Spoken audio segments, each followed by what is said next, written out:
gentlemen, come dive into the open minds where you can broaden your perspective, expand your horizons, and open your eyes to a reality never thought possible. But just remember, once you open that door, there's no going back. I am your host, Robbie Diesel. This is the Open Mind Show. And tonight's episode, I have a returning guest, Will Cosgrove, man. Welcome back, dog. Oh, thank you. Thank you. Man, it's been a while. It's been over a year, believe it or not, since I started the show. Is that right? Yes. Is that right? Yes. I had little baby COVID hair Bro. at the beginning of last episode, and now my shit's like nipple length. Bro, I don't know if you can see it, but I kind of got a little yeah. So I've been growing my hair out too a little bit, but welcome back, man. For anybody who's just tuning in and new that doesn't know, last time Will was my first guest to crack this podcast off. Again, much love and appreciation for that. We got into Buddhism, which you're still practicing, correct? Oh yeah, I'm weirder than ever. Excellent. We love weird on this show. Mm-hmm. The more I learn about it, the more obsessed I get. Really?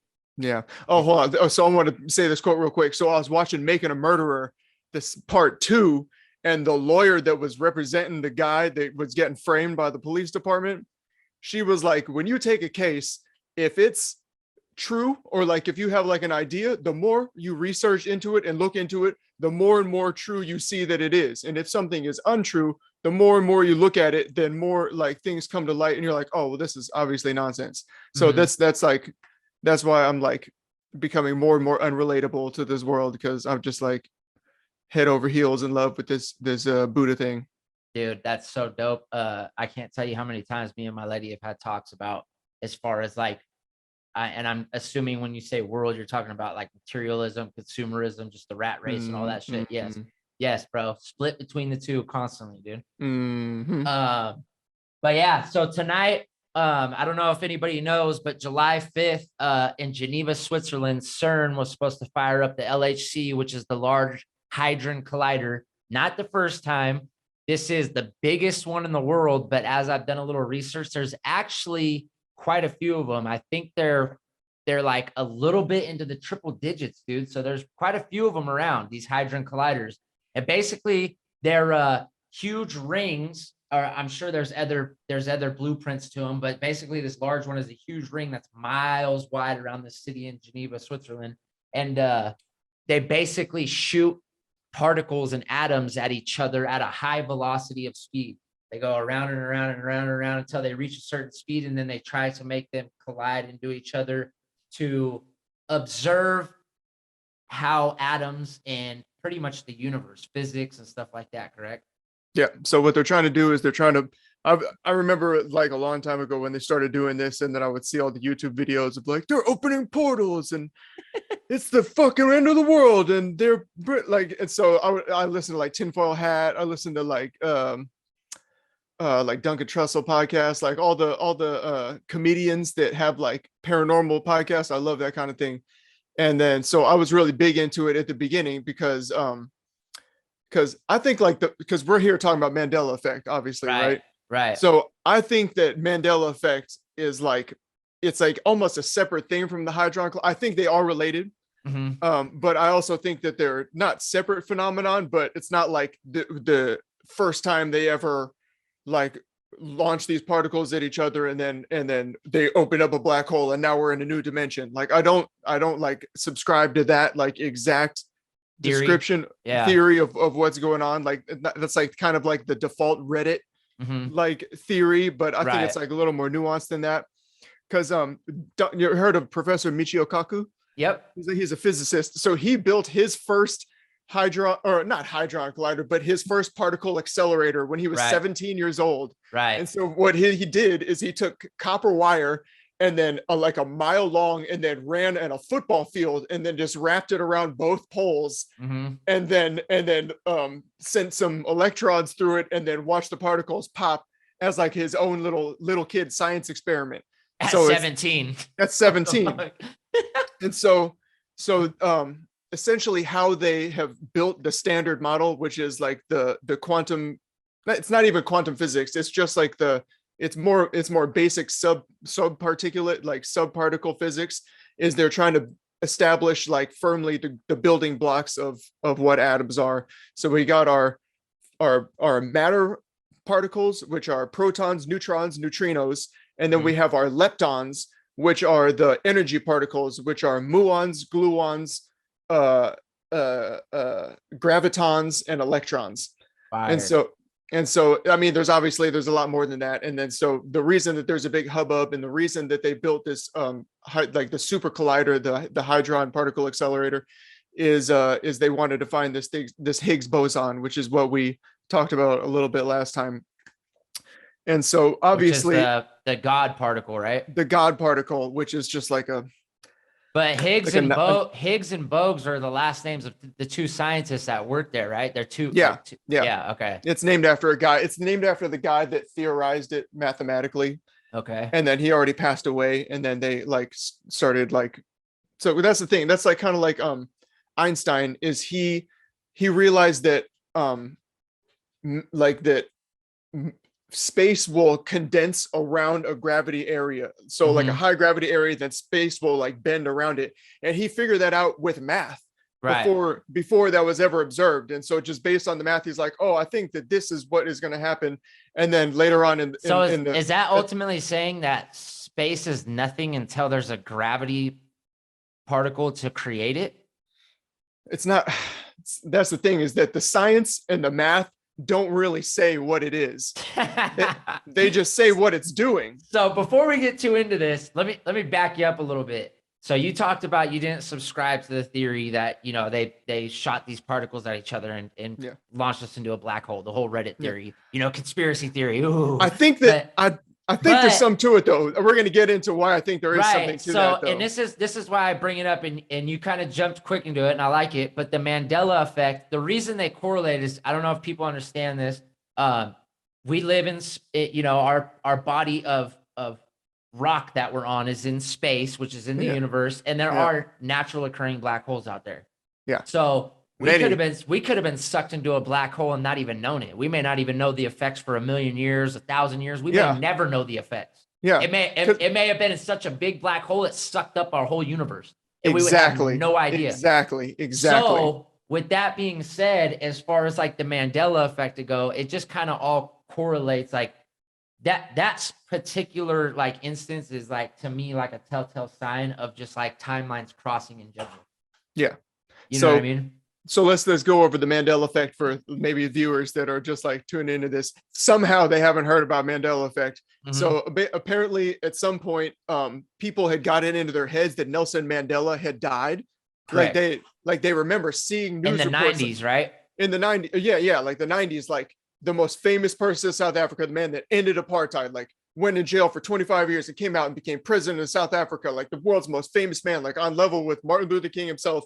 And then people remember seeing in the news, Nelson Mandela died, and the whole world was so sad about it. And all these, I swear to God, I remember that as a kid. And I remember my mom like legitimately being sad over it, bro. Yeah. And then turns out he didn't die until like not even like recently he died. Until the early 2000s. Yeah. Right? It was like 2010 or 2013 or something like that, or maybe like 7 or 8, somewhere in there. So you live in Nelson Mandela died world. I don't remember that. I'm not from that universe. Damn. So where's the real Will? We're gonna get into that. That's the crux of the whole thing. Where is the real Will? Stand the fuck up. Will the real Slim Shady please stand up? Dude, whoa. That's a profound statement right there.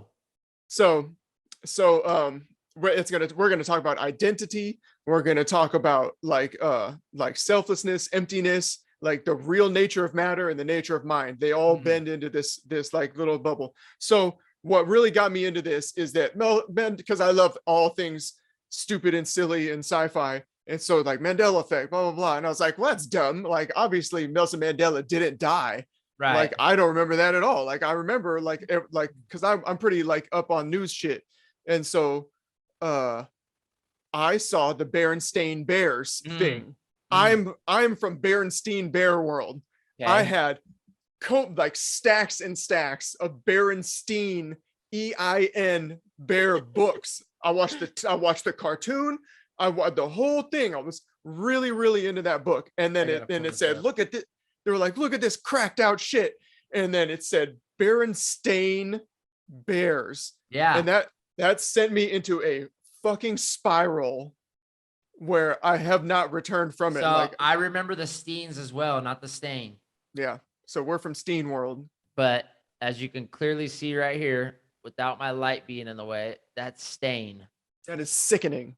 But That's why not- is it that you don't remember the one thing, but you remember the other? Like, see, this is where it gets weird, bro. Like I'll tell you, like individual books that they were in. Like I remember the whole. I was so into that book series that when I saw that, I was like, this is probably the weirdest thing I've ever seen in my life. And that's the thing, is that it launches into this whole litany of other things that are like that, Like logos of like household name brands, like all kinds of stuff. Like people remember the FedEx thing, or like all kinds of crazy stuff. like Joanne furniture. Like it's fucking Joanne's. Yeah. With an apostrophe. Like, what is this Joanne? That don't even make sense. With the little dot in the middle. With the little dot in the middle, right? So it's Joe.Ann. So obviously the easy explanation is oh, people just don't pay attention, and then they just like gloss over things. They don't read things very well, and that probably is true. But but what the really messed up thing to me is the statement "mirror, mirror on the wall," and then it's always, never throughout history, even in the old school book that it was based on, the old what is it? It's not Snow White. What's the book? It's not Cinderella. No, it's Snow White and the Seven Dwarfs. Oh yeah, it is. So it's a mirror, mirror on the wall. Oh, who's the fairest of them all? It's magic. It's magic mirror. It's always been magic mirror. Yeah. And never ever, not in the cartoon, not in the old school book, not in ever has it ever been mirror, mirror. It's always been magic mirror. But there was a Julia Roberts movie called Mirror, Mirror. Yeah.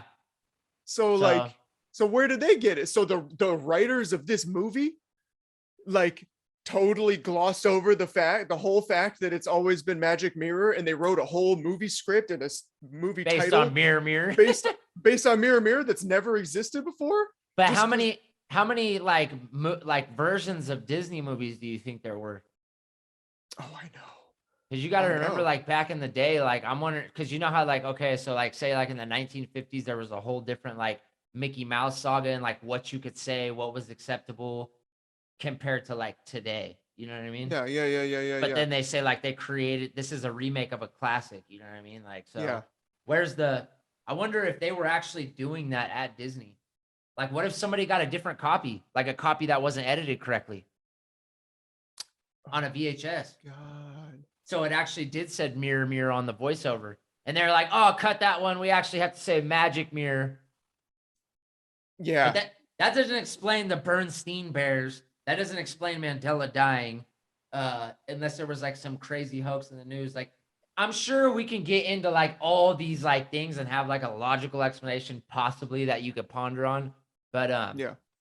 So but that's the thing. So it sent me off into this like zone where obviously I now have to question every single thing that I've ever seen before. Because I'm like, so my whole thing, like even before Buddhism, like before even all the spiritual shit that I got into, where I'm like reading ancient texts and seeing how they explain the universe and shit. And when I would just think about it, I would be like, so I'm walking through life and I might walk through this door, or I might scratch my nose, or I might do this thing or do that thing. And every single time I do one of those things, it is going to completely alter the whole rest of reality forever, infinitely. So it's like every single little thing that you do is now sending you off into a new partitioning of reality. So like every intentional act that we make, whether we do this or we do that, that's basically creating a new reality. And so when I read this Mandela Effect, I was like, oh, this must have something to do with that. So like that. So that really like kind of got As me far thinking as like black holes and like timelines crossing in and terms stuff of like that. timelines, in Yeah. terms of the Yeah. timeline thing.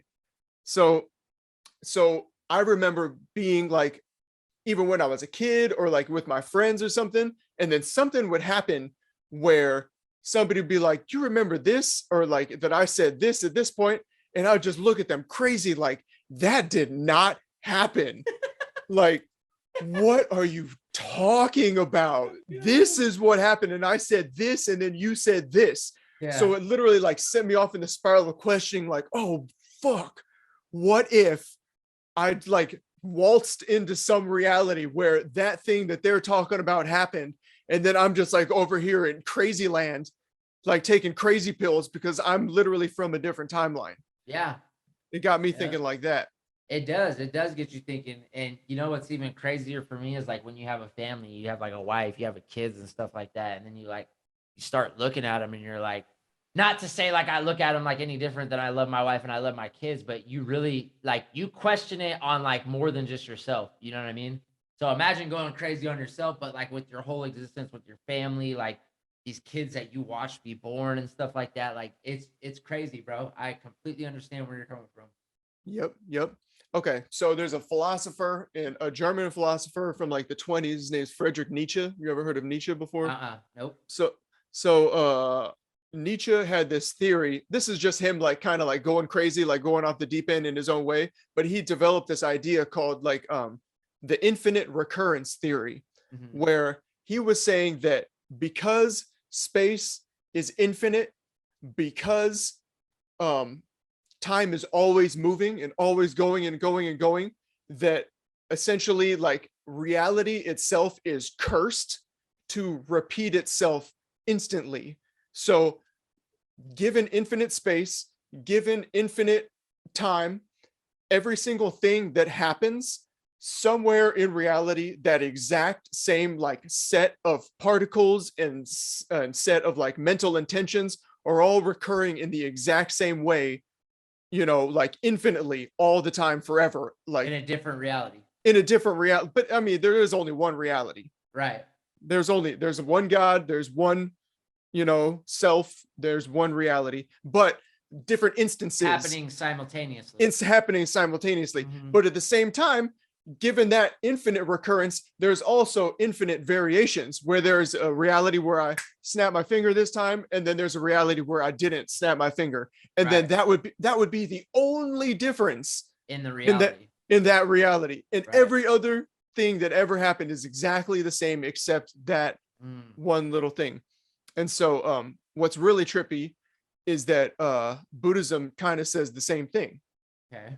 Where it's like it's more nuanced though, and it's more like forgiving, where it's not like locked into a determinate like destiny fate situation where we're all cursed to repeat everything forever.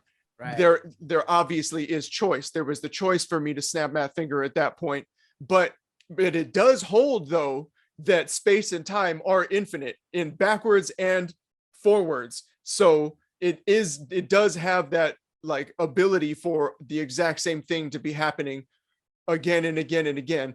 But that's kind of where like modern philosophy and like new age thinking kind of like gets it wrong almost, where they say like, oh, I'm gonna repeat this thing forever and ever and ever. And even though it's like trillions of infinite light years away, there's a being that looks like me and is doing the exact same thing, people are like, oh, well, that's me. Like it's obviously not you, right? Because it's somewhere else, and it's like a different person that looks like you, but they're doing something different, like a doppelganger or something, like a doppelganger, or they're doing the exact same thing, you know. And so there's like a concurrence between like really ancient, like vast ways of thinking, and like this kind of new age like way of thinking about reality, which is super trippy and it's really fun to think about. So what do you think about time, as far as it being linear or is it cycle? So okay, we got into it. Okay. So because you're talking about infinite times being repeating themselves over and over, so that's kind of more like a cycle, right, than linear. It's like a cycle. It's like a cycle. So That's the thing though. So in Buddhism, they say that time is infinite, but infinite time exists within the smallest amount of time. And so what Buddhism actually says is that, and then this is kind of where like we're getting to with multiverse and the way in like theoretical physics, the way we think about the creation and the collapsing of universes, is that every single minute like particle, every proton is a fucking infinite universe with infinite possibility existing within that very, very, very, very small thing. Lot of fucking. And so what does that mean? So we are a galaxy in a supercluster, in a mega cluster, in a giga cluster, and we live in this thing called Laniakea supercluster, which is like trillions of superclusters all together. And what is that? That's a little tiny proton in another fucking universe. And it goes out that way infinitely, and it goes small infinitely. And so when we talk about time, what we're talking about is potential and actual. So there's the potential for things to happen, and then there's things actually happening. And so you could say that every single tiny proton or whatever is smaller than that is infinite potential all existing within that one tiny little particle. And so for us though, what we live in the realm of actuality, we live in a realm of cause and effect. We live in a realm where 2 and 2 always equals 4. And we're kind of stuck in this level of awareness and perception where it looks like everything is linear. But it's actually a cycle. But it's actually a cycle. And not only is it a cycle where like just this universe is gonna it got what got created, and then it's gonna collapse, and then a different universe is gonna create. Like that's always happening everywhere all the time. So if you want to talk about time, it's like if you understand that everything is always happening everywhere, it's almost like time has no meaning whatsoever. Yeah. And so which it doesn't in reality. It's a man-made absolutely construct. doesn't. It's totally a construct. It's totally arbitrary. Yeah. Like the length of time of a second is like, it could be anything. It's just whatever you want to say it is. And so there's the great master Dogen from Japanese Zen, who brought Zen Buddhism, who attained enlightenment in China and then brought Zen Buddhism to Japan. He had this expression where he calls us a time being. So What? So we call this the time being. Like this is okay. The time being, meaning just whatever that means, just like us living in this world and doing stuff. But we have to understand that the world of stuff happening is just us ourselves. Right. And so there is no reality that has ever existed that has existed outside the perception and the awareness of a being. So is that like the whole, like, this is like God experiencing himself through us? God experiencing himself through us. In fact, there is nothing except God. Right. And so what modern science and modernity in general, and like agnosticism really isn't even agnosticism, because there's like very subtly like going along with the narrative of like materialism and like this idea of an objective reality. And so we think that there are particles, and we think that there are like things going on when we're not looking at them. But essentially in the 1920s, when Niels Bohr like figured out quantum mechanics, and then Schrodinger wrote his particle wave equations, what they really understood and like came to like solidly figure out exactly what's happening is that the reality is just what happens when a mind, a perception, an observer collapses pure potential down to an instant and then measures it. And so Einstein didn't like that, because Einstein not only was like a theologian, like a person of faith, he was also materialist. And so he believes in an absolute God that created absolute particles, and that this consciousness arose out of the material that the God made. And so he didn't like that. What he says is, God doesn't play dice, And he also famously said that I can't agree with the fact that the moon isn't there when I'm not looking at it, which makes a lot of sense. Like that's a solid way of looking at it, because we live in a world, like I'll throw a baseball at your head and you're not looking at it, and then the baseball hits you in the head. You know what I mean? Right. So it's not like it's like the whole if a tree fell in the woods, does it make a sound type deal? No, it doesn't. Yeah, exactly. Because it's not a sound until your ears make it. Right. But what this is saying though is that there is a reality, but the only reality that exists in dependence upon a mind that perceives it. And so that's kind of where like Buddhism is like way, way, way ahead of all science, because it totally understands this fact. It knows this for sure, that like through logic and meditation experience, that everything that happens to us is just the mind. Like I've never met Robbie Diesel, because the only thing that I've ever seen is my perception of you. What I see is like light coming down, and then it bounces off you and then hits my eyes, and then I see like a goatee, and I have like this idea of a goatee, and then this meeting, blah, blah, blah, blah. Okay. And so yeah, leave it alone. Yep. And so I've never met you. I've never seen you before. All I've ever seen is my idea of what Robbie Diesel is, but I've never actually met the real Robbie Diesel. And what's really fucking trippy is I've never met the real hard drive. I've never met myself before. I've seen, when I look down, I see this body, and like, you know what I mean? But this is just my perception of like a human body. And then when I take my fucking eyeballs out and turn them around, and then I try to look at myself, I don't find anything at all. Right. I might see some thoughts like going in and out, but when you meditate, it's a totally ephemeral. When you really try to look at it and nail down the mind, it's just these like passing motions that just come in from nowhere and then go out of nowhere.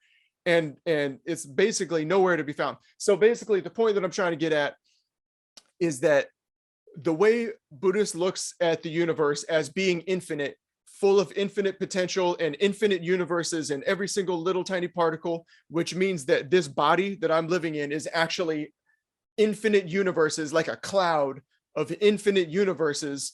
And then I'm a very small particle within that infinite universe. This was actually seen and known by a being that actually experienced this for themselves, and then is like looking around at the world, and nobody else has this experience that he's having.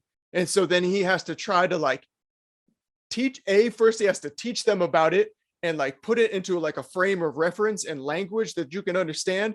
And then he has to give you directions on how you can have this experience yourself, and then to actually teach it to people. And so what Buddhism is and where it's coming from is the direct experience of a person that actually saw it.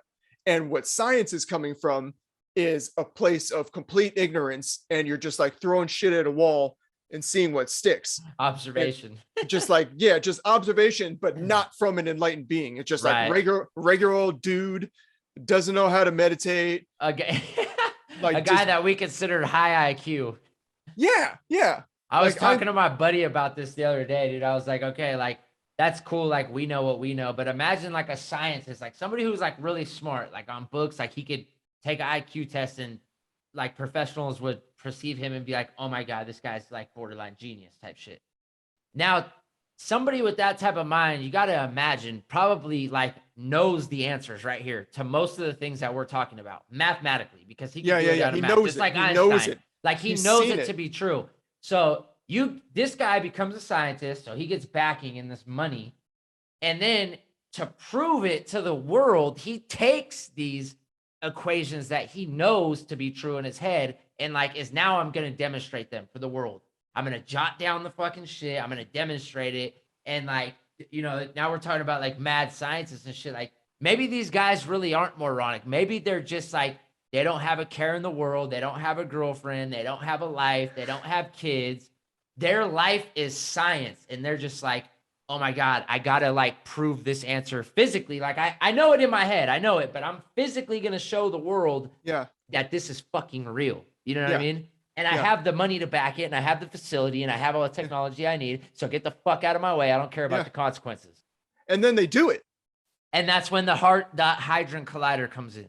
That's where it is. And so and then they do it. But what's fucked up, and what it's like for a Buddha or like an enlightened being, is that even if they write it out and do the whole thing perfectly, bam, there, and they show it to people, it's complete gibberish. Well, what do you call the like what you would consider the Bible in Buddhism? Oh, the Bible. We don't make no comments about the Bible. Okay, but like, what do you can't even say the name of it? Like what you guys refer to it as? Oh, it's just the Bible. I don't know. It's literally called like the Bible. Yeah, well, it's just complete not other side of the planet, but it's like there's two things that almost never met each other. You know what I mean? Like, no, I don't know what you mean. What? So the Bible. Are they tablets, or you have a book, right? Yeah. Okay, what do you refer to that book as? A sutra. It's called a sutra. Okay, there you go. So that's kind of like what you just explained.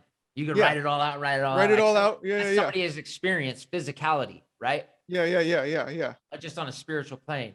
But I'm talking about like as far as like the hadron collider, like that's showing somebody with like a machine physically. Yeah. You see what I'm saying? Like, they're taking notes. They actually did they it. have a sutra, right? Yeah. Like they have a sutra on the hadron collider. Like they're documenting all this shit and all that. But you can actually film the hadron collider and show the world if they do this. Look, there's a fucking black hole right here on TV. We're all fucked. Did you see We're all that? fucked, but we proved it. Did you see the image of the black hole? The God particle? No, these nerds like spent an entire lifetime and took the picture. The picture of the black hole. Yes, I did. Yeah. Yes. Yep. Yeah. Dude, the guy that whole video was about, he like thought so much that all of the hair just like melted off the top of his head. And oh my God. From thinking so much? I swear it's just from thinking so much. He literally That's gotta be stress. That's gotta be stress. Oh yeah. Dude, but to me, I'm like, bro, you literally just showed a bright blur. Like what? You know what I mean? Blur. Like, but with like a little dark space in the middle. And then it's like a little ring. I know a couple guys for $25 I could do that on the computer. Probably less than that, 15. I know. You know, Fiverr, right? I know. Yeah. But so I'm always skeptical of stuff like that. Like I could fucking post a picture on National Geographic, pay them 10 grand and be like, hey bro, here's the first picture of a fucking super neutronium nebula fucking 8 million fucking light years away. But so the Mandela effect ties into the hadron collider. Okay. So basically what I read on the CERN's website is that they actually couldn't create black holes. And if they could, I forget what they referred it to as. I want to look it up. They referred it to as something like small, pretty much saying like they could actually open small black holes, but they would be completely safe. I got to look this up to read it to you. I want to get your take on this. I think I took a picture of it, a screenshot. So I listened, what's the podcast called? Fireside Chats. I listened to a fireside chat with a guy who interviewed a physicist, and he basically did all the math, and it's like peer reviewed. And he basically showed that like every single particle is itself a black hole. That in some form. That like that's what reality is just basically different stages of black hole. So like our galaxy fucking nuts. So like our galaxy is just a super massive black hole with like a bunch of other black holes like flying around it. And in between those black holes, there's like stars and planets and stuff, but that's just dust. But the real thing that's going on is black holes, just like in a circle. And then obviously every galaxy is going to fly and then run into each other. And then that's going to make a super, super massive black hole. And then that black hole is going to run into another black hole. Well, if you think about it, galaxy shapes, when you have, what are they called? The Milky Way galaxy. What is the name for those galaxies? I forget again. There's a name for them. Oh yeah. Like the ellipses or something. It's fucking right on my head. But anyways, those galaxies, those certain galaxies that have the swirls like that, they look like black holes, like they're being sucked into themselves. Yeah. Oh yeah. Like, so it makes sense, kind of. I feel like because like guys, we're two rappers talking about all this shit. We are not No case experts by any means in necessary. case anyone is like thinking that we should be taken seriously. But so the scientists are basically like, I don't know if they did the math, but they essentially like really are sure that there's a supermassive black hole at the center of the galaxy, but there's just so much shit in the way that they can't see it. Yeah, I believe it. Because we're at like this position and there's a bunch of space dust and planets and stars, and it's just like this big massive cloud of stuff and it's blocking it. But from the way that other galaxies look and the way that our galaxy looks from the Hubble, they're like, yeah, there's something at the very center that is sucking everything into it. Has to be. Look at the shape of it from outside when they make the Milky Way. Yeah. So this is what CERN said. The LHC will not generate black holes in the cosmical sense. However, some theories suggest that the formation of tiny quantum black holes may be possible. The observation of such an event would be thrilling in terms of understanding of the universe and would be perfectly safe. So in my mind, anytime I hear them say it's going to be perfectly safe, I'm thinking the exact opposite. And what's the difference between a teeny quantum black hole and a fucking cosmical sense black hole? A black hole is a black hole. That's what I mean. So from my perspective, this is the way I look at. So okay, from the perfectly safe idea. So the Chinese had gunpowder for like 3,000 years and never, not once, built a single gun. They launched up in the sky and blew it up, and everyone's like, wow, so fun. But they never built a gun. Mm-hmm. They could have.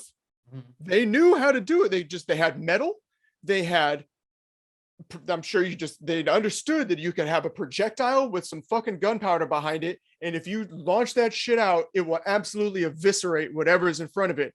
Never built it because they understood that is fucked up. So there is such a thing as scientific responsibility of, yes, there's such a thing as playing with fire. Mm-hmm.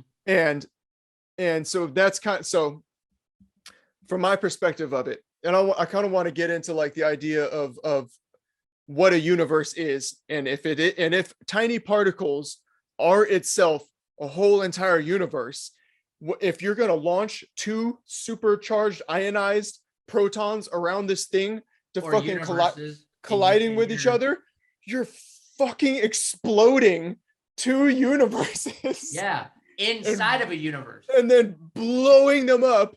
So imagine if there are gods and beings inside of that universe. Yeah. When you send them around and you explode them and blow up their entire shit, they're going to be pretty pissed off. I didn't even look at it from that sense. That's a pretty good sense. And so I have a friend whose grandmother, and it was very well known to the whole family, she practiced Santeria. Okay. So she was a magician. She was like a witch, if you want to know, whether she was a white witch, black witch. Every culture throughout human history has always practiced magic. They've always practiced some sort of ritual. They have some sort of substance, some sort of mantra or a spell, and they have some sort of intention, and then they can fucking bend reality in some certain way, basically to conform to their will, to get them to do what they want to do. So my friend's grandmother cast a love spell on my friend's stepmother. And my friend's father was an extremely abusive person. He slept with her daughter, like did all kinds of crazy shit to this woman, and she never ever left him or like kicked up dust or like did anything. And my friend knew, and the dad knew, and the grandmother knew that she was under a love spell, like she was under some sort of thing, some sort of manipulation from the Santeria. And I think it's when she either died or like was on her deathbed and like released like the hex or whatever it was, all of a sudden she just came to, and she was like, oh my God, what the fuck am I doing? And instantly left him. Like she fucking had this moment of clarity all of a sudden. Why did the grandma do that to her? because why does anybody do insanely manipulative evil shit? Because they're just very stupid. That's what evil is. Evil is just stupidity. You Or just greed. greed. You just don't understand cause and effect, and you don't understand the consequences of this thing that you're going to do. And so Mhm. you might think it's some great, wonderful idea, but you don't understand how much you're fucking yourself and other people by doing whatever evil thing it is you're going to do. So I was watching Breakfast Club, and they had on gunplay, Mhm. and this idiot is over here talking about how he was going to go he was going to do some jail time for something stupid. He had a bunch of guns and he got caught with all these guns. He was going to do some jail time. He went to a Haiti lady. He went to a voodoo priestess, and then they went and cut the head off of a chicken. And then with the intention of like settling this case, bing, bam, boom, all charges fucking dropped. And he got away with it and did nothing bad happen. And they went on the Breakfast Club and then started talking about all this. I would listen to a podcast with the comedian Joey Diaz. Mhm. Have you heard of him? He would talk about his Cubano Santeria practitioners that he grew up with his mom and his aunts, all that shit, doing all this magic and all these things happening. So basically, magic is real. Yeah. Um, A lot of cartel leaders and stuff do that Santeria stuff exactly. where they have the little ritual area in their back or somewhere. So that's the thing, is where I don't want to get too deep into like zeitgeist and conspiracy theories and all that, because I really have no idea what's going on out there. But I do know that if this little old granny from Mexico is doing Santeria to get her way so that her son can have some wife that he can abuse, why would the most powerful people on the face of the earth not do whatever it takes to maintain their power? Yeah. Given that magic is real. Mm-hmm. So really there's no end to the possibilities when you consider those factors of what's going on out there in terms of portals, in terms of beings, demons, if you want to call them that, gods. Well, and here's the thing. The spirit realm. Is that, and this is a talk that I have with a lot of people who come to me new when I share things on my story for the Open Minds page, or like share a new episode, or they hear something from me and they question it, is like, I feel like yes, let me get this out of the way. It's good versus evil. At the end of the day, it's always good versus evil. But to break it down, and a prime example is these people at CERN. CERN is the corporation that's doing it. It's the European Nuclear Research, whatever. They're an entity in themselves, but they're a heavily funded entity. And anybody that knows anything about anything, basic anything, money equals power in this world. Money equals power ultimately.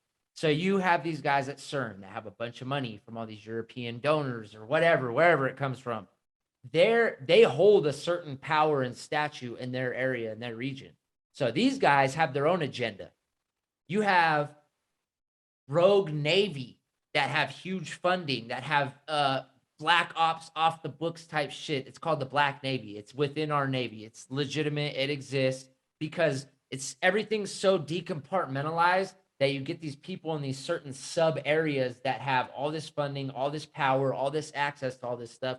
And ultimately they become greedful, they become vengeful, they become arrogant, they become self-centered, you know what I mean? All this stuff. And it's the perfect recipe for, I'm going to run my agenda my way because I have an army, I have unlimited funding. And so you have Democrats, you have Republicans, you have Illuminati, you have the Bilderberger Group, you have the people at CERN, you have mad scientists, you probably have some crazy Arabs, you know what I mean? It's just all these people in all these places around the world with their own agendas, fighting for their own political thing, their own push, their own views to force on you. So I think that's something that a lot of people that are either truthers or conspiracy theorists or just have an open mind and are curious need to understand, is like, there's a lot of players out there that have serious pull, serious money, and they're seriously evil. And they're all fighting each other for us. And they're using shit that we can't even possibly fathom the nature of. Oh, no. Because we just go to our jobs, we go to the park, we play with our dogs, we live lives like normal ass people. And these people like Jack Parsons and L. Ron Hubbard were doing black magic rituals, Scientology. Yeah, which is just so they were obsessed with who's the Satanist guy? It was Aleister Crowley, right? They were obsessed with Aleister Crowley, and they were doing like all these crazy black magic rituals. But what came out of that was like potions, and they figured out jet fuel, and then from that, was created NASA. And so nuts, right? Yeah, but the founding of all of that was this black magic. Like they were doing shit. I don't know what they were doing because I don't want to mess with this stuff at all. So I have to be willfully ignorant. But I do know that there are people doing it, and they have been doing it for a millennia. These people have been doing it. Yeah. From the very like your little village shaman all the way to the highest level of human government power. Pretty much human power. Yep. Yeah. And so if we're going to talk about portals opening up, if we're going to talk about like things coming into our lives to fuck with us and like disrupt our way of life, which is like the whole thing around the CERN of like, oh, they like are launching these particles together and it ripped a hole in time and space, and now all these demons are coming into reality and they're like fucking just like destroying life as we know it. Like basically that's been happening in one way or another for a long time, and it's all coming to a head because technology is more advanced than it's ever been. Power dynamics are crazier than they've ever been, right? Way crazier than World War II, because the technology fuels it to a level we can't even imagine with the information revolution, with weapons of mass destruction, like fucking crazy, like the economic situation that we're in, and the wealth gap, like these trillionaires, there's like thousands of billionaires all around Earth, and every one of them do not want to not be a billionaire anymore. Right. And they're going to do whatever it takes. Yeah. And so this CERN thing, it's troubling to me. I think they are exploding entire universes. And every time they do that, they fucking piss off like whatever deities are like holding this thing together, like really trying to like make it work. And we're just like blowing up universes, like totally not paying attention. They're getting pissed off. So this is also too for people listening. This is like something that like we're probably going to see progress over the years, because this study that they're doing is supposed to be a 4-year study. It may be longer, maybe a little bit shorter, but these effects that we may or may not see are not going to probably be instant. They're probably going to be over a period of time. And like, if you think about from like, okay, let's start with the Mandela Effect, for example, when people thought he died in the early 90s. From the early 90s till now, think of all the stuff that has happened that you can just remember within a split second, that you just went, is this real life? Like, is this really like going on? So whether it was from CERN, our universe got sucked into a black hole and made timelines cross and all this stuff. It's just like, it's like you said, it's crazy to wrap your mind around it. And I told a buddy of mine that I was talking to about this stuff too. I was like, dude, I'm not going to pretend like I know it all. Like, anything that I could wrap my head around with like little threads, because a lot of the stuff that you and I probably know to be true, or like theorize to be true based off what we can see, is hard to wrap your mind around. The truth, you can't, like you said, you can't even fathom the truth. Like, the truth is probably so messed up, like you don't even want to fathom it. You'd probably not even want to know the truth. So that's the thing with this whole CERN, in my opinion, is like, to me, it's really, really, really, really sad that we have hundreds of millions of people around the world starving. We're literally like drying up all of our water resources on the whole West Coast. Like, we're about to have no water in water wars of 2050, bro. In a couple of the literal water wars. Like, we have just bodies exploding all over the earth of just people blowing each other up with whatever, for whatever reason. And we got these scientists in this lab spending tens, if not dozens of billions of dollars going, oh, I wonder what this tiny particle is. You guys want to hit them together and like see smaller ones? You're like, yeah, dude. It's like, So it's such a waste of time that it makes me sick. So think about like the Rick and Morty shows, or like the movie The Addams Project and shit, how they spoon feed this stuff into our face. That kind of let us know like, hey, this is a science fiction cartoon. This is a science fiction movie. But then you got these guys over at CERN, and you're talking about portals and black holes and deities, or you know what I mean? I feel like they just like are slowly like desensitizing us to reveal more and more as the time goes on. And like, if you continue to do this and have this talk for 10 or 15 years, in 10 or 15 years, when they show the first time portal on TV, you know what I mean, as the newest invention of the century, people are going to be like, yeah, you've been showing us that for, 150 years. You know what I mean? Like it's the same thing with the aliens. Look at the new Jordan Peele movie, the Nope movie with the. No, I haven't seen it. Don't tell me. No, I haven't either. It hasn't even came out yet. Okay. But I'm just saying, like, see how it's becoming normal, and then you have like the disclosure of the Pentagon stuff with the Bob Lazar and all that stuff. You know what I mean? Like, yeah. Lou Elizondo. So I was just listening to Michio Kaku again talk about because he's on board with the alien thing. He's like, definitely 100%. There are Mach 20 things flying around planet Earth that can do whatever they want to. They have no visible propulsion. They go in and out of the water, and we don't know where they come from or what they are. He is on board. He's like, yes, this is real. And then he'll talk to his colleagues and it'll be like, what do you think of this? And they'll be like, oh, well, I mean, it'll take 25,000 years to, or like, they'll be like, it'll take 70,000 years to fly here at 25,000 miles an hour from the nearest star. So how could it possibly be real? And Michio Kaku's like, bro, they're fucking here. Yeah, you can see them. You have to think differently than your little mechanistic, like rigid in your own like Newtonian mechanics way of thinking. Like quantum physics has already, so that's the thing. So there's this physicist named Nima Ahmadi Ahmed, who basically is basically shut down all like objective reality. Like he's saying like, no, this reality is like a hologram. It's like a, not it's like a simulation. I don't like the word simulation theory. That means like Elon Musk is like, oh man, we're just living in a video game. But it's more like we're living in a hologram of our own creation.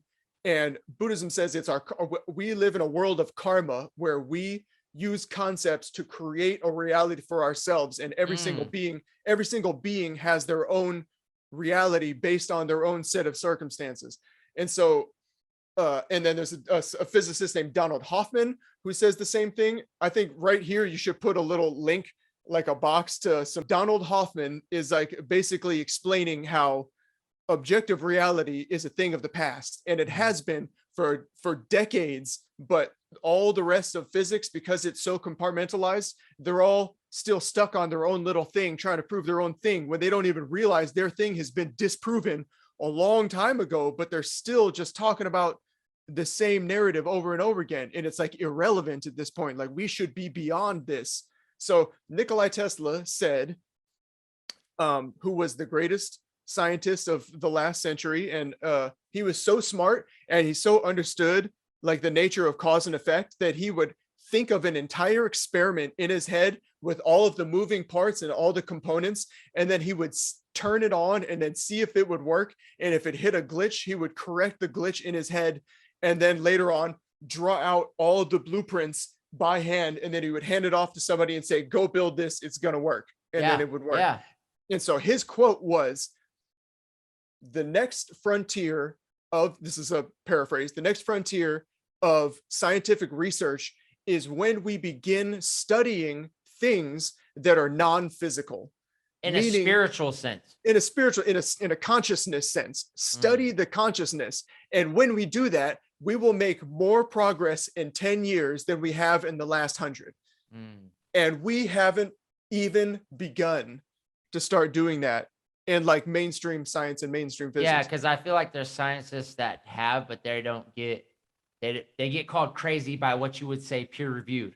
That's what people don't understand is like peer reviewed is when like legitimate like scientists that somebody signed off on and said, yeah, this guy's word means something. That girl's word means something. They look at it, and if they give you the yay or the nay, it's yay or nay. Like you ain't going nowhere. You ain't getting funding. You ain't getting a name. You're fucking shunned from the community. So yeah. And it, again, that has to do with politics and power and greed and money and blah, blah, blah, blah, blah, blah, blah. All of it. So have you ever heard of a channel called New Thinking Aloud? Right here. Here's the link. New Thinking Aloud is the guy who is the first ever person who got a parapsychology degree, a PhD in parapsychology from UC Berkeley. He invented the discipline. He invented his own form of research called parapsychology. He didn't invent parapsychology, but he got the first ever PhD. His name is, I don't remember, but that was his YouTube channel. And that was crazy. My whole computer just fucking crashed out of nowhere. This is a brand new computer. Should not be doing that. Never had this issue in the year that I've spent doing this show. So they're on to us, folks. They're on to us. Anyways, parapsychology, right? It's called flying too close to the sun, man. Well, sometimes, you know the story about the guy with the wax feathers. Flew too close to the sun and ended up crashing to the earth. All right, we're gonna fly a little higher. Yeah, that's right. All right. The parapsychology.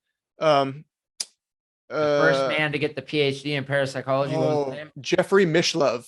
Okay. His name is Dr. Jeffrey Mishlove, and his YouTube channel is called New Thinking Aloud. And it's just like hundreds of videos of interviews he's done with like very serious scientists about all the fun things that the human beings could be doing with their minds and their time and with science and money that mainstream media, not media, but mainstream like science and politics, they just can't make money off of it. And so they just don't deal with it. Essentially all of the things that would make the world a better place that science could be doing, you could learn about there. Like cleaning plastics out of the ocean? Like anything. Commercial fishing nets out of the ocean?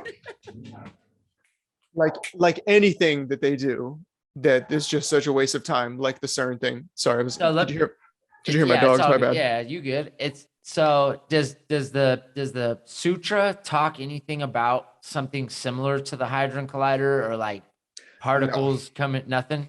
No. Do they talk about black holes? Yeah, absolutely. Time travel? Well, but that's the thing is that we don't have to travel through time because the mind is everywhere all the time already. Mm-hmm. So you don't take your physical body and go somewhere, but you can take your mind anywhere in time and space right now and like through meditation, like astral projection. So you can see. I don't know if I told you. I think I told the story last time, but about Buddha, yeah, when he went. Well, it was about actually a science experiment of remote viewing where this guy they told him, they gave him a target and said, "Can you describe what's at this place?" And then he described what he saw, and then they were like, "All right, well, I guess I don't see that thing." And he drew a picture of it, and then they're like, "Well, I guess maybe that was wrong." 10 years later, they got like some blueprints of the area that he was looking at, and there was actually these two huge water towers that were at the place and that were actually gone now, and it actually became an aquatic center. But what the guy was doing is he was remote viewing 30 years in the past, and he was seeing what was there 30 years before that wasn't there anymore. And so 10 years later, they realized that he was actually dead on with what he was describing. That's like some Stranger Things shit with the MK Ultra program. Oh, Stranger Things is all about parapsychology, but just like taken to like a hilarious level. I feel like it's what did I say earlier? It's soft disclosure. It's desensitizing us to prepare us for the truth. Exactly. So, but what Buddha does talk about is like he makes lots and lots of prophecies. So he calls this the age of degeneration. And so basically the first 500 years after he gave his teaching and he passed away, then there would be all these enlightened beings that came and used the teaching and like achieve high levels of meditation. And then And then his teaching spread throughout the whole world, which is exactly what happened. And then 500 years after that, it's called the Dharma semblance age, where it's like kind of some people will be enlightened, but mostly like not. And then it's going to deteriorate a little. And then 500 years after that is called the age of degeneration, where basically the whole world just goes haywire. People like greed, anger, and ignorance just become rampant. And people basically are going to stop looking inward, which is what all spiritual traditions have done for millennia, whether it's Christian, Hindu, Taoist, Buddhist, Muslim. They always took their mind, turned it around, looked at their mind, and then saw what's there. Instead, we have this modernity revolution where we're looking outward at the world and we're trying to figure things out like through particles or through gravity or through math. And it's all very interesting, but it's all very like superfluous. It's very like, it's like inconsequential to our actual lives. Yeah, it's wrong. Yeah, it's just wrong. A waste of time. It's a waste of time. Yeah. So basically, there's two ways of gaining knowledge. You could look inward and you use the mind to watch the mind, and then it's called breaking through to the nature of mind. And so you break through to the ground of reality. You come face to face with God, and then all things will be revealed. And you become omniscient that way. And that's the way people have done it for thousands of years. And that's kind of like the idea of remote viewing, but on a super, super high level. And then there's obviously the opposite of that, which is just doing observations, experimentations, like the outward approach, which is a never-ending process. Like you're never gonna reach the God particle. There's gonna be more particles. Like you're just never going to get there. There's always more money to be made. There's always some new thing that you can get. There's always some new information. You can read as many books as you want to, but you're going to forget them all. And then you're going to die after 50 years. So essentially the only real way to gain true knowledge is the inward way. Mm-hmm. And through that, you have self-realization, you have compassion, you have enlightenment, you have it's just like a spiritual revolution that can change the way a society functions, which makes people more loving, more caring. And then the opposite way basically leads to destruction. So do you think that these scientists at CERN, if let's just say they have good intentions, or maybe they don't, but they had like a revelation or something and they used what you called the paraphysics, right? Parapsychology. Parapsychology. Paraphysics. That's hella good. I like that word better. That's sick. Parapsychology. So like if they brought like spiritual enlightenment into what they were doing, do you think that they would be able to use it for good, to like actually show people something that's like meaningful, or you know what I mean? Realistically, where's the good in all this? Like realistically, if they use what I'm talking about, they would just stop looking for particles altogether, and they would just like go meditate and then teach people how to be kind. Right. So there's a story about some scientists who went to like a top of a mountain in Tibet, and then went to some caves where all these yogis were practicing. And then they had the EKGs, and they had all this like equipment, and they went to this yogi and they were like, oh, we want to learn about compassion. Like we want to learn about meditation. It's a math equation. Yeah. Let us hook all this crap up to your head, and then we'll look at your brain waves, and then we'll learn about meditation. And then he's like, if you want to learn about compassion, then let me teach you meditation. And they were like, well, that's not why we're here. We want to measure brain waves. And then so he's like, then there's nothing I can tell you. Yeah. Have you heard of Wim Hof? No. And the breathing, the guided breathing? No. So you got to look up Wim Hof. So he is this guy that practices like deep breathing and stuff. And he has like, the frozen guy. Yes. Or like the cold guy. Yes. The and mind over matter homie. Yes. And he has different techniques. And he swore to these doctors that he can boost his immune system. He could heat up his body. He could freeze his body and all this stuff through his breathing techniques. And they were like, bullshit. Yep. Stuck him on these machines. And he did it like twice for them. And his body legitimately fucking regenerate, heated up from his breathing techniques.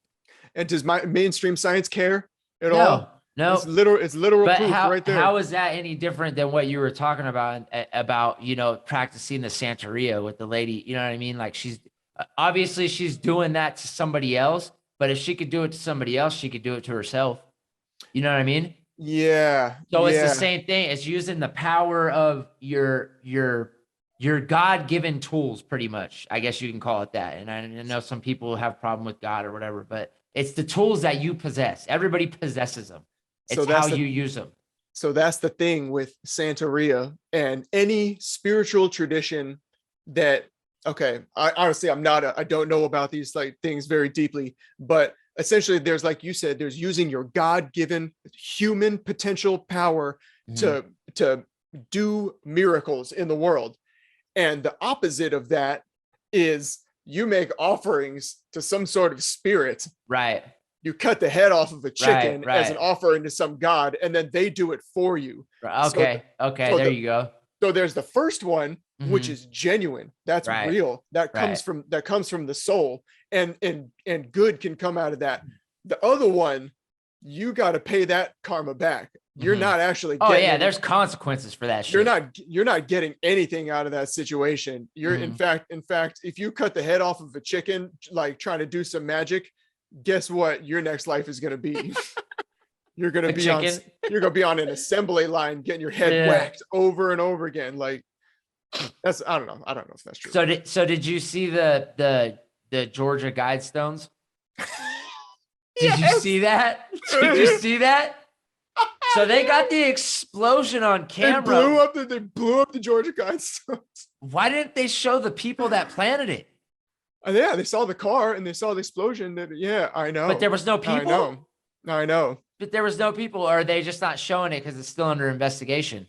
And why Yeah, that's probably why they showed the did this car. happen a day after the CERN fired up? A day after the CERN fired up. That's what I'm trying to say, Oh my bro. god, bro! I was fucking. I went on the YouTube thing and then watched that video, and I was just like shaking my head, like, because all the people that are interviewing, they're like, I don't know why they blew up the Godstones. Like it's like this landmark, and we all know what it was. It's like, you don't know what that thing is. Yeah, bro. And here's the thing: there's conspiracy theorists that say that like it's the New World Order trying to cover up Yeah, their tracks. There's yeah. conspiracy theorists that say it's because Mm-hmm. CERN was Believe it. fired up. There's some people who have even gone far to make fun of Planned Parenthood blowing it up. So and Oh, making it. yeah, it's a stretch. it- I'm not into that one, but uh, the timing is impeccable. I was like, that's oh fuck. That's what I'm saying. And it's just like, I got some truthers who are like, these guys are fucking heroes. And then other people that are like, oh, they're trying to cover up tracks. Yeah, yeah. What's Will's Cosgrove's take on it? No take. It's No take. hilarious. It was Yeah. fucking hilarious. I want to know how Whether we're in 2022 and we could track down a dude who just shot up a parade from a rooftop, but you allow somebody to fucking plant explosives on a fucking landmark in the middle of Georgia. yeah, And way they out in the don't know open. who did it. It's They like don't have any idea. right off the side of the freeway with multiple camera angles. Dude. I was tickled by that, just because the whole news report was about this thing, and then I was like, do you people know what those things are? Yeah. Those are the most nefarious fucking pieces of cement in the entire world. Like that is bad news bears written on that. They're like, we're gonna decrease the population to 50 million people and like blah blah blah. Like what? It was 500 million, but yeah, they said don't let it exceed 500 million, which we're way beyond that. We're like 7 billion, right? Almost 8. What kind of world are we living in where this Bro, type of thing just is ignored? I have, Like, and it's been there for decades, dude. forever. Do Yeah. they even know Yeah. who put it up? Because I remember when I first I don't know. yeah, I remember when I was first learning about it, they did, at least the documentary that I was watching, they didn't know who constructed it or Yeah. something. Yeah. So, I mean, to me, just the fact that those things were there is just like the whole reason this Q thing just fucking spiraled out of control, mhm. because that's some pretty fucking obvious shit right Yeah. there. Like if you're just somebody scrolling on Reddit and then you're looking up conspiracy things, and then there's the Georgia Guidestones right there. You're like, fucking obviously this is real. Like, this is a real thing. Therefore, fucking Donald Trump, take him down. Dude, well, somebody paid a lot of money to make those stones, place them there. They're heavy as hell. You know what I mean? Yeah. And they were placed there in like the 70s or 80s, I believe. I think it was the 80s. Yeah. Like, I mean, who do you question to find that out? You know what I mean? Like, that shit is outlandish. had to have been a group, bro. Had to have been a group. Masons, fucking somebody, dude. Yeah, they were covering their tracks up for sure. I feel like they were disappointed that they didn't blow up the whole thing. I bet they just blew up the rock that had the population fucking change thing on it, dude. I don't even think they did, because I think the pictures I saw, that was still there. Really? I'm not, you know what? And now I'm interested. I might have to do a show on this, on what portion they fucking blew up. Cause, dude, okay, let me wrap my head around this real quick as on my conspiracy theory side. They tore it down immediately because it's a hazard, but it's a fucking crime scene. They tore the whole thing. Dude, yes. Yeah. I saw the whole thing was rubble. Excavators and stuff were there like right away because they didn't blow the whole thing up. They blew like 1.5 of the pillars up. The whole thing was rubble, and then they show the video and just one stone blew up. I was like, wait, I thought the whole thing got taken. Dude, they had excavators out there immediately tearing it down. But the Georgia Bureau of Georgia Bureau of Investigation, you know, this is like some fucking World Trade Center shit right here. Bro, like, we're covering up our tracks real quick. So you have somebody who's a fucking demolition expert out here just willy-nilly blowing up bombs, and you fucking wipe off the fucking crime scene? Yeah, pretty much. The excavator was literally out there like 12 hours later knocking it down. We're trying to get our Zoom call ended again right now, I think, bro. I think that... All I know is I just think it's highly coincidental it's like you said, impeccable timing, bro. Highly coincidental. I literally made a video on my Instagram and I was like, yo, Geneva, Switzerland, it's 6 p.m. right now. They're not supposed to fire this thing up till 7 p.m. We're not going to see the effects right away. And I literally wake up the next morning to the Georgia Guidestones being blown up. Yeah. All right. So back to CERN. So the Mandela Effect is like an interesting, cheeky weirdness type of like fucking with you thing. Like, oh, it's Joanne's. No, it's just Joanne. Like, oh, that's weird. Like, what's this thing? Like, it kind of like disrupts people's things a little bit. But like what do you think is like the overall like direction that this is going in? Like the fact that they're going to keep doing this, like and the whole Donald Trump presidency thing was just utterly bizarre. Well, not even that. Think about Arnold Schwarzenegger. When he was governor for California. Yeah, what about it? I thought that was weird. That's just nonsense. That's what I'm saying. So like, yeah, it's just like at what point did anybody, and let me be clear here. If I dive into politics, which I have before, and I've gotten very riled up about them, you know what I mean? That's neither here nor there. People need to be elected for the people, not for political positions. So that includes career politicians. Fuck them. You know what I mean? Because they're career politicians. They're trained and groomed and brought up to play in the political arena, not for the people. Yeah. Donald Trump, Arnold Schwarzenegger, they're entertainers before they were here. What's his name? In the 80s, the president, Reagan. He was an entertainer as well. Some people just aren't fit out. Could you argue that yes, they're normal people, they're just entertainers though? Sure, whatever. You know what I mean? But it's just weird to me. So here's my thing: is the end game is okay. Yeah.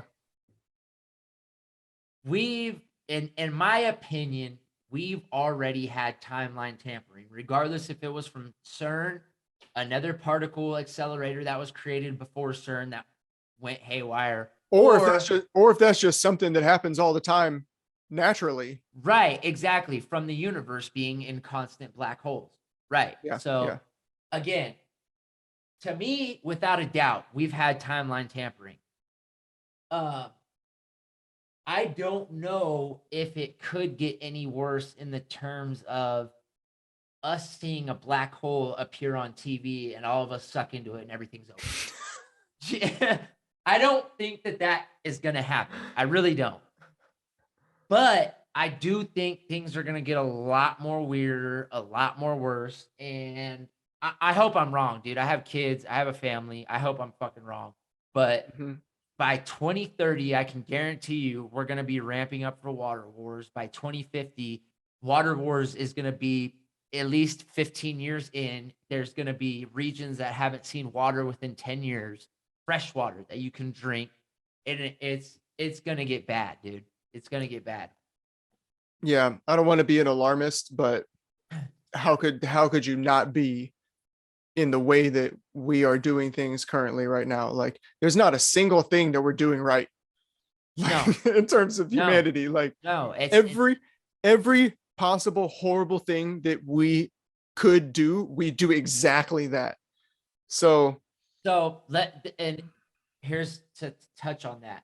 Every problem that gets presented to the human race as a whole through our outlets, our mainstream medias, and all that stuff always focuses on the grain of salt compared to the whole aspect of things.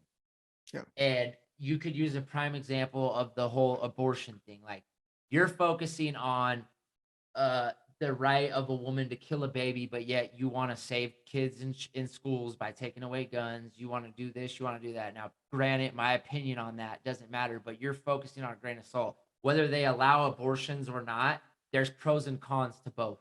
You know what I mean? There's pros and cons to both. There's pros and cons to everything. When you focus on a grain of salt versus the whole picture, plastic straws, they pollute the ocean. They pollute the ocean.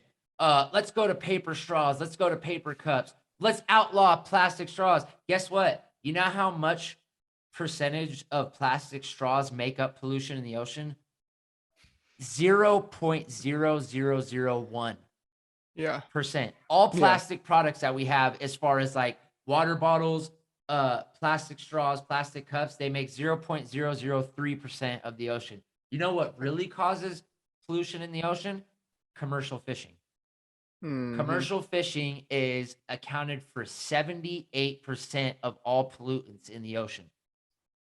Nobody yes, fucking not even bats fucking. an nobody bats an eye at that. We're arguing about fucking plastic straws on the fucking news because we can't even get that right.